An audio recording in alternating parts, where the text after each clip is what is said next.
taking the talk on the vertebral compression fracture, which is a subgroup part. We can say it is a subgroup of larger presentation of osteoporosis. So I will start with the basic definition of osteoporosis. I have already covered osteoporosis. I have gone through the management in earlier lectures. So I am not going to focus on the management part of the osteoporosis. So it has, because osteoporosis is low bone mass, microarchitectural deterioration of the bone tissue and skeletal fragility. Basically जर्जरित घर, ताश का मकान.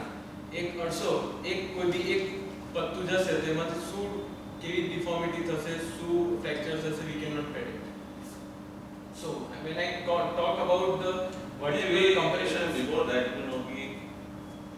nowadays the age of this osteoporotic is it is decreasing compared to. Yes. So it is loss of exercise. What factors do you contribute for that early osteoporosis? I'll come to that in the coming slide also. But one thing is diet. There is a lot of reduction in the content which contains a lot of calcium. The other thing is lifestyle. There is a lot of sedentary lifestyle which increases the risk of ligament laxity and eventually leading to early osteoporosis, premature osteoporosis. And the third would be again the age factor in the this is a part of, I feel, the evolution, that osteoporosis is coming up early because of again our lifestyle changes. That earlier the people used to walk longer distance. Now we are not walking that much. Obesity is also increasing. Obesity also contributes to sedentary lifestyle, and in the vicious cycle it increases the chances of osteoporosis. So when you say that on the bigger side, when you talk about metabolic syndrome, which has all the parameters of the diabetes, obesity, it also includes osteoporosis. So like all the other lifestyle diseases are increasing, in the same way osteoporosis is also increasing. Why did I raise this question? Because see, here during my earlier 7 to 8 years of practice, I was not seeing many cases of benign paroxysmal positional vertigo. Okay. Recently, every week you see 7 to 10 new cases of benign, and if you ask ENT, ENT surgeons, then they will say it is the osteoporosis of Osteoporosis. Osteoporosis It is a cervical spondylosis. Osteoporosis of inner ear. And because of osteoporosis, that bone is ultimately theory of what is that BPPNA theory, so that the minute bony spicules comes inside the inner canal, and that obstructs the flow, and that gives rise to vertigo in a particular position. અને આખી જે treatment પણ એના base પર છે જેને કહે છે એપ્લેસ મેન્યુઅલ કે તમે એપ્લેસ મેન્યુઅલ તો રે બોનસ સ્પીક્યુલ ડિસ્ક્લોઝ થઈ જાય એનો વર્ટાઇગો જતો રહે પોઈન્ટ ઇઝ એને બીપીપી એટલા બધા કેસીસ વધી ગયા છે that in earlier practice I was not seeing. So one of the theories they say is osteoporosis. That's why I asked. But similar way in the bone and joint osteoporosis, I also feel we are diagnosing it more now. That is also one of the factor, not the only factor, but one of the factor. That initially we were not aware, we were not focusing on this factor, that osteoporosis could be the reason for all the morbidities which is associated in the older age group. But now we are diagnosing it, we are labeling it, and also we are treating it. So that could be one of the reason also that we are seeing more osteoporosis. Osteoporosis has since the longer time, but now we are addressing the problem more. So it is one of the most prevalent fracture of osteoporosis. I would say it is a brand ambassador of osteoporosis. Whenever the patient presents with the osteoporosis, the vertebral compression fracture VCF, then you don't need any bone mineral density test or any other blood investigations to prove that patient has osteoporosis. You can counsel on just this fracture. Why I am saying this? Because in the 1/3 of the cases, this is undiagnosed. The patient does not come with any back pain or anything. They will come with the routine back pain which is there for 5 years, 6 years.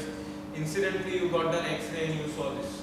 So this is very Then common we finding. have a history of some fall or like some. That is also there. That the other two-third patients will have some history of fall, trivial fall, or sudden increase of pain while getting up from sitting position, or coughing, or patient had URTI, LRTI. Following that, patient started developing low back pain, and when you got done the X-ray, you saw the vertebral compression fracture. Because I said like the compression is because of the skeletal deformity. It gives more pressure on the anterior aspect. Only good part about vertebral compression fracture is it rarely causes neurological deficits, and it is mostly in 95% of the cases it will not have any radiculopathy. It is going to be the local problem. So again, it is more than a spine problem. Putting it in the category of the spine issues, it is more falls under the category of osteoporosis issues.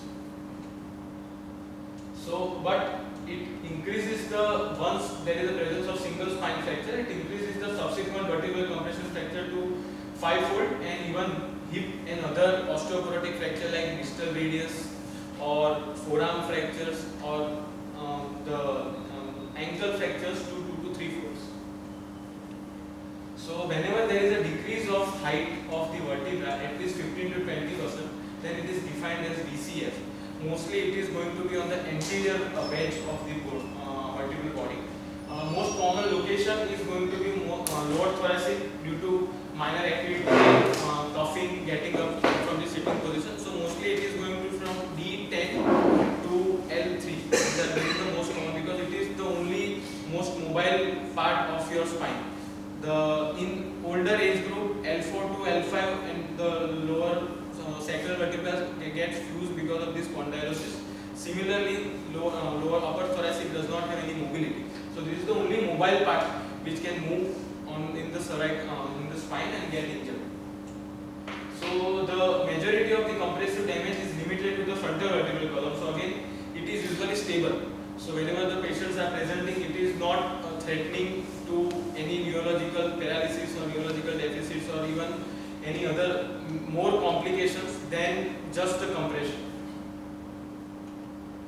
So the basic symptoms are going to be either sudden onset of back pain, and this is very classical how you can differentiate it from the routine pain of spondylosis. Is patient feels better when patient lies down. So patient typically says that I have pain typically when I am sitting or standing, but in the night I feel comfortable when I am lying down. But if the patient has any other radiculopathy, or if the patient is having spondylotic disc problem or anything related to the intervertebral disc prolapse, then patient will not be comfortable on lying down. Patient might feel more pain because there will be stretch of the disc on lying down position. So this is a very important differentiator between the vertebral compression fractures and the other disc problems. Some patients of VCF report no back pain or no any other symptom. It could be just the incidental finding. So when we have high suspicion of the vertebral compression fracture is when we see height loss, there is an obvious deformity, or there is limited mobility on side to side or twisting movements. So these are the findings when we suspect that there could be some deformity or vertebral compression fracture. Why it is important? Because when we are suspecting vertebral compression fracture, lumbar spine, LS spine, epilateral is not the X-ray we should get. Our X-ray should be dorso-lumbar spine epilateral, which covers from upper thoracic to lower lumbar. It could miss out on L4, L5 vertebra or lower sacral vertebra, but that is okay because the most common location for this fracture is going to be between D11 to L3. Why this happens? Because many times patient comes undiagnosed. They have got done the lumbar spine X-ray, they don't see any fracture. Patient has a history of trauma, and they say I have no fracture, but still I have a lot of pain. And then when we get the repeat X-ray involving dorso-lumbar spine, we find out the fracture. So it is very important that when we are suspecting VCF, our fracture, our X-ray should be dorso-lumbar spine, not lumbar spine. So this is the problem with the vertebral compression fracture, is the prolonged pain. Typically it should subside in 4 to 6 weeks because this height is not going to come back. but it is not going to, as I already said, it is not going to give patient, apart from the height loss or any other deformity like kyphosis or scoliosis, it is not going to trouble patient unless it becomes chronic problem. So it becomes chronic problem when patient rests for very long time, and this happens because this is what I wanted to discuss when I labeled my talk as evolving paradigms. Because earlier, whenever you have a fracture, it takes 3 months to heal. You have to rest for 3 months, and after that only you can do your work. That is our normal tendency. But that gives prolonged pain to the patient, which has been discovered. This is a 2021 paper, Japanese paper, who have studied more than, it is a meta-analysis, studied more than 10,000 patients. So what they say is you should only rest for 4 to 6 weeks, but that should be a complete bed rest with adequate bracing. And after that, patient should be involved in the physical therapy to avoid or to prevent the ligament laxity, which happens because of the weak muscles and weak bones again, and which increases the chances of going for prolonged or chronic back pain. Because once there is a back pain because of the ligament laxity at the older age group, you cannot expect patient to recover from that with back strengthening exercises and everything. So that in a way reduces the patient's mobility. Patient will stoop down further. Patient might have some other deformity, and stooping down posture alters the gait mechanism. And once the gait mechanism is altered, patient is high prone for again fall down and again having a hip fracture. So it goes into the vicious cycle. This chronic back pain is a very common finding and very common cause of fall, which eventually leads to hip fracture. And hip fracture, as we say and as our evidences support, that it is in our one of the very standard textbook of hip. There is one very pioneer of the hip fracture. He is called father of hip fractures. Sir Chandni. He wrote in his book that hip fracture is a gateway to heaven. So whenever there is a hip fracture, you are telling this patient that patient might not survive more than 5 years. It is a slow heaven. There will be voice again. Old age के अंदर काज पड़े. So that way, there are a lot of incidences when this thing starts with the back pain. So coming to the diagnosis is not a difficult one. 1 month or 1.5 rest, then you have to continue with analgesics and Mostly if patient is taking good enough rest, and we have covered with good analgesic part in the first, along with the bracing. Bracing is very important. We need immobility there. After that, patient mostly will not complain of pain. Patient will start himself will start moving, going to washroom, sitting and everything. Patient will start on himself. But after that, usually the earlier trend was to not start on physiotherapy because he has a fracture. That needs to be changed, because after that is the main important thing. Because after 4 to 6 weeks, even patient will not complain of pain. Yes, definitely there will be some residual pain, but not when how the patient started. પણ usually તમે 6-12 મહિના કે 2-5-10 વર્ષ પછી pain subside થઈ ગયું, પણ પછી જો તેનું કમ્પ્રેશન તો વધતું જ હોય. Compression, sir, because of the bone resorption, because that again that comes because of the ligament laxity. Because prolonged rest, even if we give good physical therapy, initial posture training, and એ બધું આપીએ તો થઈ શકે. But still, જો osteoporosis severe હોય તો increase kyphosis, increase bone compression, involvement of the other vertebra is possible. અને એ બધું જ it is not in our hand. એટલે બધું જ, because osteoporosis ની treatment is not like 6 weeks treatment, 6 months treatment. It is going to be a prolonged task. And apart from that, only giving calcium and vitamin D does not help. We know that. We have to have some hormonal therapy, which is very expensive, which patients are not taking. So that way also we are not treating osteoporosis in a full-fledged manner, which we want, we should be treating. So we have to counsel patient in such a way that this might increase, or which might involve other vertebrae. So when we diagnosis is not very difficult. We can see the loss of height on the lateral X-ray of the spine, but it is an essential step to have a fracture risk assessment with WHO FRAX tool, which is designed for all the different countries and all the different regions by WHO. It has a specific tool algorithm for India also, which includes some questionnaire. It is available online. If you write WHO Flex Tool India, you get a questionnaire, and along with all the risk factors which has to be explained to the patients.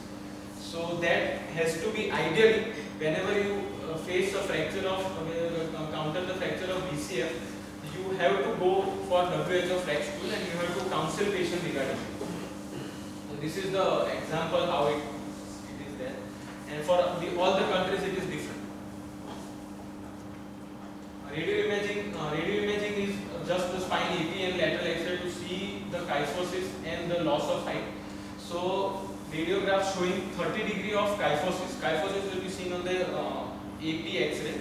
That is the sagittal deformity, and when the height is less than more than 50%, it is going to be the unstable fracture.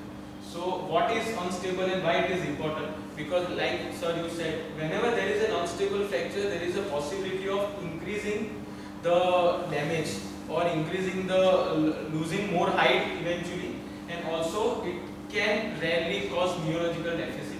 And for this unstable fracture, CT scan in the initial stage is very important, because even if we are not able to properly guide see on the radio imaging X-ray, CT will definitely label it as an unstable fracture, and when we have an unstable fracture, our approach to the patient might change, because we could be, it just suggests that it is a more severe osteoporosis, and second thing, patient might need more bracing to support it, so that patient might not have more damage on the existing vertebral compression fracture.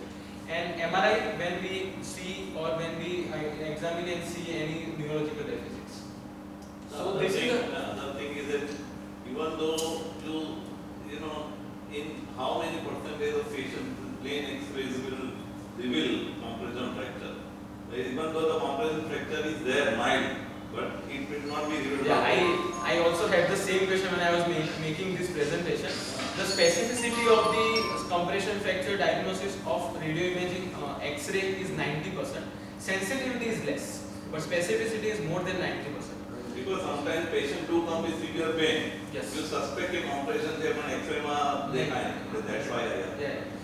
But whenever there is an acute sudden pain, there are high likely that patient might have either compression or disc problem. And the elderly age group, this could be the major two diagnosis. And the other thing, if you find any osteolytic lesion or something like that, then it could be the different entity, which could be the initial presentation of multiple myeloma. Which at the institute level, it is very common to find at least 2 to 3 cases in a month of multiple myeloma, which is diagnosed on spine X-rays because of some lighting lesion. That is also to be considered at the back of the mind as a differential diagnosis whenever we are looking at the severe back pain patients with some X-ray deformity. Yes. Another problem is like in malignancy, there is a malignancy in situ. Can you detect microfractures?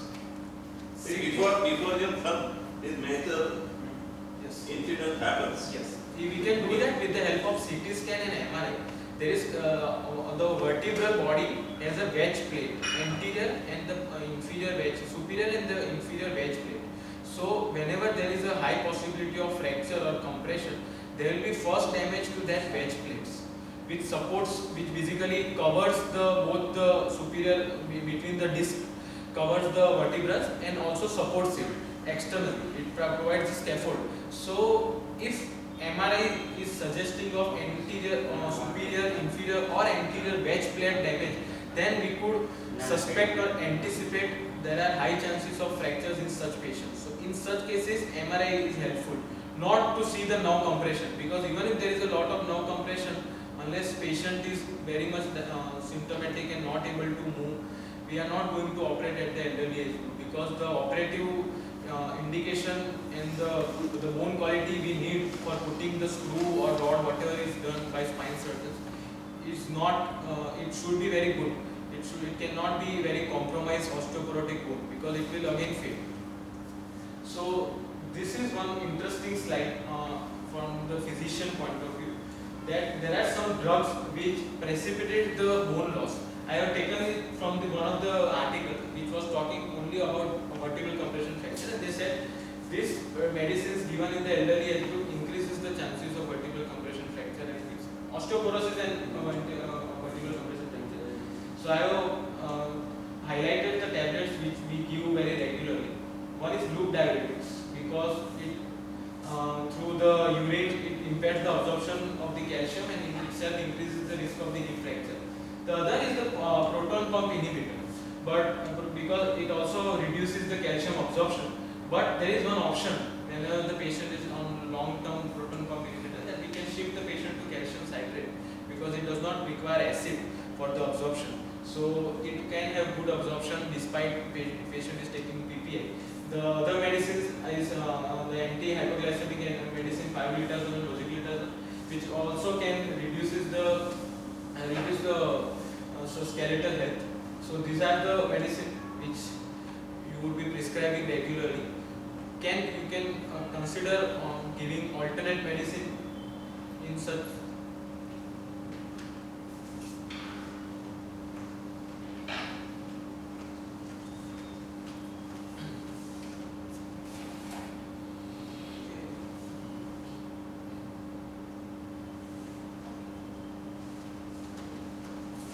In such patients who you have diagnosed either as osteoporosis or vertebral compression fracture.